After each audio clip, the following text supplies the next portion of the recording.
What's up, everybody in TV land? Today's episode is how to cook the world's best hamburger. I want raw hamburger.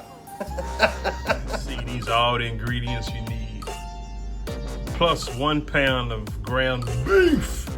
They ain't gotta be nothing expensive, man. Just regular old hamburger meat, man. We making hamburgers. We ain't making no luxury burgers, man. Hamburgers is a cheap product, man. So if you spending too much for it, then you might be on your way to the Goof Troop Academy. 1 tablespoon of that Lipton onion mix. Half a teaspoon of turmeric. I don't care how you pronounce it, but this is how you spell it. Do a 1/4 teaspoon of garlic powder. Tablespoon of this. Half a teaspoon of black pepper. This right here is your 1/4 teaspoon of garlic. I'm gonna do half a teaspoon of black pepper. Hopefully I won't be crying talking about it's too hot, it's too much pepper. My lips on the phone number 911, my lips on fire. Do 1 tablespoon of that A1. But first you wanna mix all that. It don't matter if it's 80-20 or 73-27.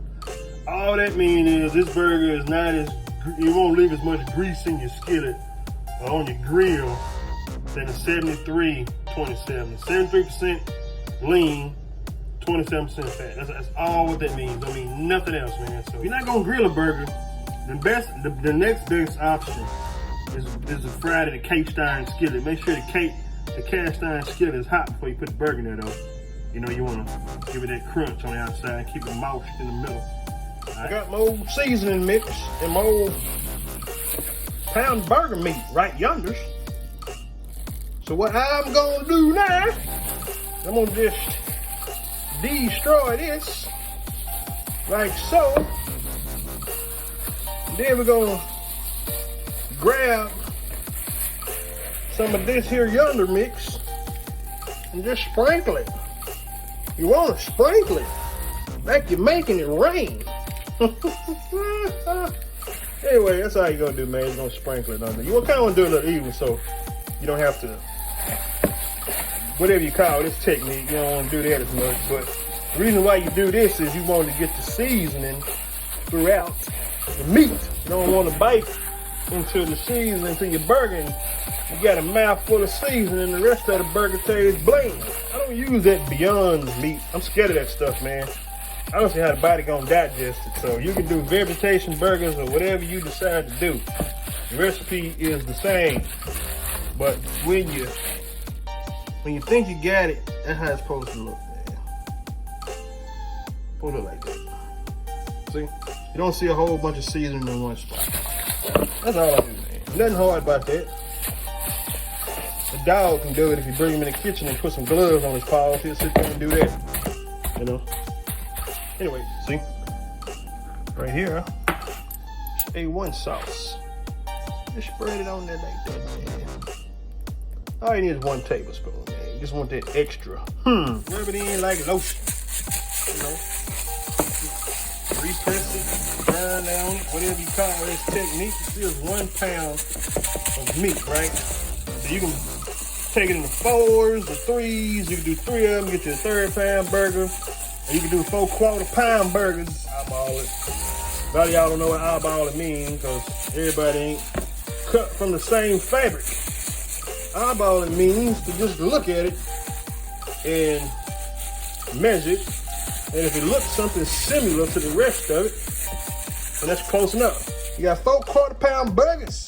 It's gonna be tasty. I got my burger press in here somewhere, but I don't feel like looking for it. So what I do is I take a paper towel and I tear it in half like this. And I put it on a plate. All right, and then I grab a 1/4 pound burger, put it on there, then I put the other piece on top, and then I press it. All right, it's the size of a baseball. If it's not the size of a baseball, then you're being a little stingy with the meat, man. Anyway, you just put it on the middle of the paper towel, press on it. All right, and that don't have to be perfect. Then you grab the other end, press on it, kind of start in the middle, and then you push out. Middle, push out. See it going out? About as flat as a pencil. All right, you don't want it too thick because it takes longer to cook, and then you're gonna be eating some raw meat, man. Nobody want no raw hamburger, man. A little bigger than your bun. You don't want the same size as your bun. You kind of want to hang off your bun, you know. And so you pull that up. See that? And it ain't stuck everywhere and everything. That's what I always do. I always push mine out the way they're a little bigger than the bun, because when you cook them, they're gonna shrink. They're gonna draw up like pants. Be out there flooding in some hot water. See that cast iron skillet? Shit smoking. Shit smoking. That bad boy hot. Now people say, hey man, how I get my skillet to be shiny and look nasty like yours? Well, only thing you gotta do, man, is cook you some bacon, about 8 strips of bacon in it. Take the bacon out and let the grease sit in the skillet for about a week. And that cast iron gonna drink that grease and it's gonna absorb into the skillet. See it steaming? And when it absorbs into the skillet, then you just put it in the sink, rinse it off real quick, wash it off with just a little bit of dish detergent. Don't put it in the dishwasher. A little bit of dish detergent. Bam, there it is. You cook an egg in there and it won't stick. See that? Now I'm gonna put that burger in there. I'm gonna show y'all something. See? About as thick as a pencil. Just lay that bad boy in there. Oh, she's sizzling. She's sizzling. Oh my goodness, she's sizzling. They say, here man, you ain't tell us what temperature to cook them on. Medium low. Y'all know what medium low is? It's the point right between the medium and the high, but closer to the medium than in the middle. That's medium low. And then people say, here man, do I gotta use a new paper towel for every burger I press? Well, the answer to that question is yes and no. That don't make sense here, man. You gotta be one other. Well, if you buy decent quality paper towels, you can press 4 burgers with 1 paper towel. But if you out there being super cheap, man, come on, man, you know better than that. Then no, you gotta probably use 2 of them for each burger you're pressing. So, save some money. Don't try to be too cheap, man. Buy you some quality paper towels. See that? And see how the grease get in the paper towel? That's what makes it easy to come out. See? You just lift it up, put it on your other one or your pan or whatever you got going on, put your towel back there. That way you ain't gotta try to get your fingernails all up under there and be crying and complaining. I can't pick it up. I can't get it. Just like that. See how them burgers done drawed up? They done hammered up some. See? I got an oversized cast iron skillet, man. I do a lot of cooking. I ain't saying you gotta go buy an oversized cast iron skillet. Because remember, these quarter-pound burgers, so it's gonna be 4. If you're cooking thirds, it's gonna be 3. If you're cooking half-pound burgers, it's gonna be 2. So basically, any skillet will white. See what I'm telling y'all? See that? See how easy that burger didn't stick? See that? It'll slide. Look at that. See how it's sliding? And that skillet hard. It's hard. It ain't hot. It's hard. See? The burger's been drawn up. Now I got room for my last quarter pounder. I got 4 quarter-pound burgers. Now that little yellow looking color, that's that turmeric. All in the meat. Know what I'm saying? And just let it sizzle.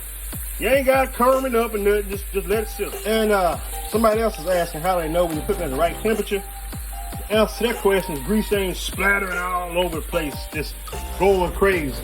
It's a nice, subtle, grease bubbling, frying temperature, man. You ain't got all that oversplash getting on you and all over the countertops and the stove. That's when you know you're cooking the right temperature. When you're doing them Ip Man field burgers, man. Then people say, Ip Man, how do I know if my burger's cooking at the right temperature and if they done without destroying the patty? Well, that's an easy question too. A lot of times you see blood coming out the meat. You see this weird pinkish looking color? Well, okay, that one is so-so. You see this one? This one done. But the best thing to do is just take your spatula, press it on that side, so no blood come out. Okay. Flip it over. Press it again. Ain't no blood. See that? So it's done. Same thing with this one. I always flip my burgers on top of each other as long as there's flashback. See, there's a little pink, a little on the pink side. And if you the kind of fella or fella that likes your meat a little pink, then go ahead and take it out and put the cheese on it. I don't eat no raw meat, man. Don't bring me no raw meat. I ain't no dog. Look at that. See, that's all the way pink. Look at that. I gotta cook some more. We're gonna do that. But yeah, man, if you doing all that pressing, ain't you pressing the juice out the burger? Nope.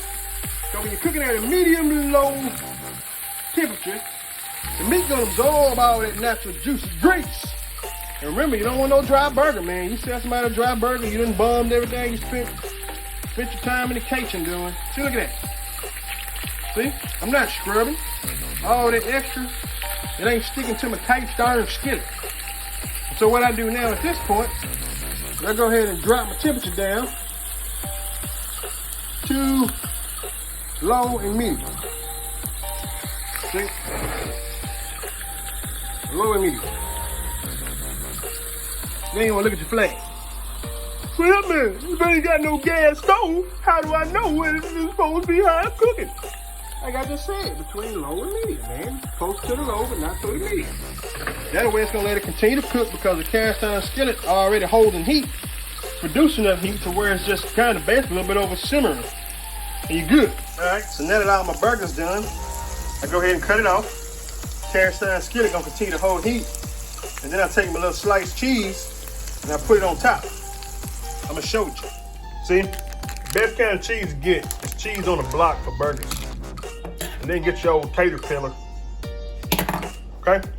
Don't put no sliced cheese in no sandwich cheese, man. Put about 4 slices with your potato peeler. And the cheese on there, man. That block cheese, man. Set that burger off, man. Don't be putting no sandwich cheese on there, man. Unless it's like, you know, deli style sandwich cheese. But to me, the cheese like on a little block always be a little better. Right, so what you want to do, this is the last step. It's crucial. It's crucial. It's crucial like crucial conflict. So once you take your old burgers out, put them on no rake and let them drip all that good grease out of them. Then you want to take your spatula and just go around the skillet and rake out all the excess stuff like that on the spatula, like the, I don't know what it's, something come from the meat, man. I don't know what you call it. So anyway, your skillet's still hard. So you get all that out the way, okay? Get that out the way. You move that to the side, all right? Then you grab your bun. You don't have a whole lot of grease. See that? That's what's gonna set that burger off, man. You don't want to mop up the grease, but you just want to get, you know, some of it on there. See that? Show you again. See that old naked bun? Dab in the grease. All right? Keep it to the side. Same thing with this one. All right, you got your buns coated with enough grease. Okay? Then you want to go ahead and pour this off. Now that I poured off that grease, then you want to put that little bread in there, man. And again, we're still cooking at medium-low heat. We ain't cooking too high. You know, just put the little bun in there. Get the other side. Go on, set it on there. Set it on there. Flip it. Just pour all that grease off. Don't pour it down the drain. You're going to clog your drain. Maybe like a little grease cane on the stove or some paper towels or something. And pour it on there, then pour it that way. See that? You're gonna let them brown like pancakes. Right, so see that ring right around there? I like to press mine though. I like my burgers flat, man. My buns flat, man. I don't like them all puffy, all puff-eyed and stuff. And see, I want to turn this one over some more so I can brown that right there, man. I don't like the inside all young and tender. I like it all toasty and crunchy. Yeah, those little pancakes, man. You ain't gotta press them, but you do have to brown them. I like mine brown on both sides. So this is the perfect bun right here. This perfect right here, I like that. I'm gonna flip again, let it cook some more. Go and turn it off. See that? The meat covers the bread. Do not ever serve somebody a burger with the bread. You can see the bread and then the meat sits in the middle of the bun. Don't do that. Make sure the meat hang off the edges of the bread. And wondering why they don't look like Vlasic pickles is because I take the brine from the Vlasics and I buy a cucumber or get one out the garden at my pawpaw house out in the country. And then I cut it up and let it sit in there for about a week. Cause it brines so strong that it'll turn a regular cucumber into a pickle. Folks, the It Man for your burger. Yeah, you can put that old nasty mayonnaise or sandwich spread on there if you want to, but I ain't fooling with it. Or you can garnish it with mustard. I like to taste the flavor of my meat, so that's why I don't put nothing on it but just cheese, tomatoes, and homemade pickles. All right, everybody, I know y'all was dying to see what I was gonna do when I got that burger. The burger right there, man. See those big old thick cut cucumbers, man. Watch this.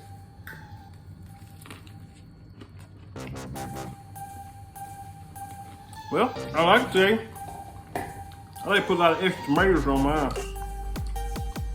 Feel like it's supposed to. Remember, salt to taste, man. Salt to taste. Everybody's salt level is just different. Well, see that? See how the meat bigger than the bun? All right.